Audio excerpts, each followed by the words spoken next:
بسم الله الرحمن الرحيم. هل أتى على الإنسان حين من الدهر لم يكن شيئا مذكورا إنا خلقنا الإنسان من نطفة أمشاج نبتليه فجعلناه سميعا بصيرا إنا هديناه السبيل إما شاكرا وإما كفورا إنا أعتدنا للكافرين سلاسل وأغلالا وسعيرا إن الأبرار يشربون من كأس كان مزاجها كافورا عينا يشرب بها عباد الله يفجرونها تفجيرا يوفون بالنذر ويخافون يوما كان شره مستطيرا ويطعمون الطعام على حبه مسكينا ويتيما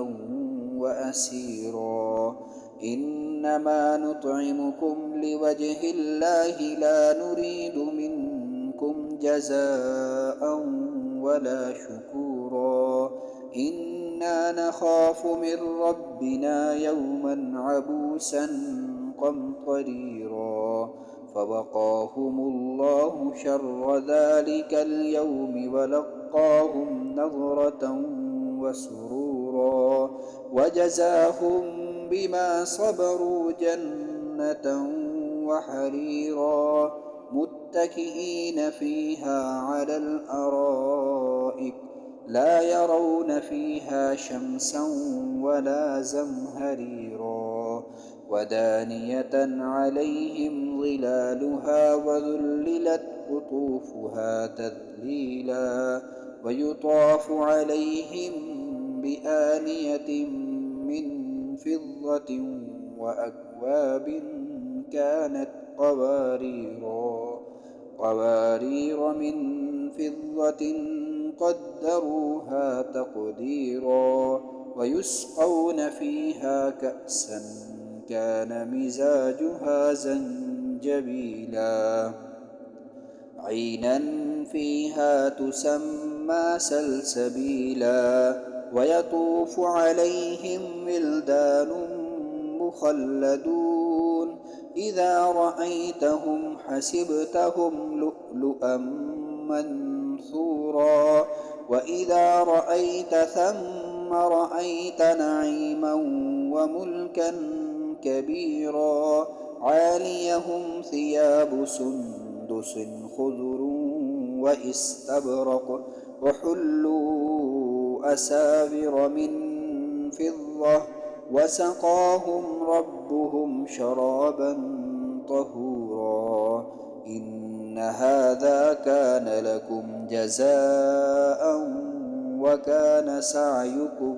مشكورا إنا نحن نزلنا عليك القرآن تنزيلا فاصبر لحكم ربك ولا تطع منهم آثما أو كفورا واذكر اسم ربك بكرة وأصيلا ومن الليل فاسجد له وسبحه ليلا طويلا إن هؤلاء يحبون العاجلة ويذرون وراءهم يوما ثقيلا نحن خلقناهم وشددنا أسرهم وإذا شئنا بدلنا أمثالهم تبديلا إن هذه تذكرة فمن شاء اتخذ إلى ربه سبيلا وما تشاءون إلا أن يشاء الله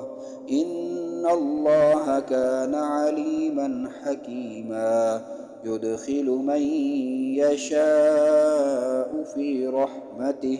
والظالمين أعد لهم عذابا أليما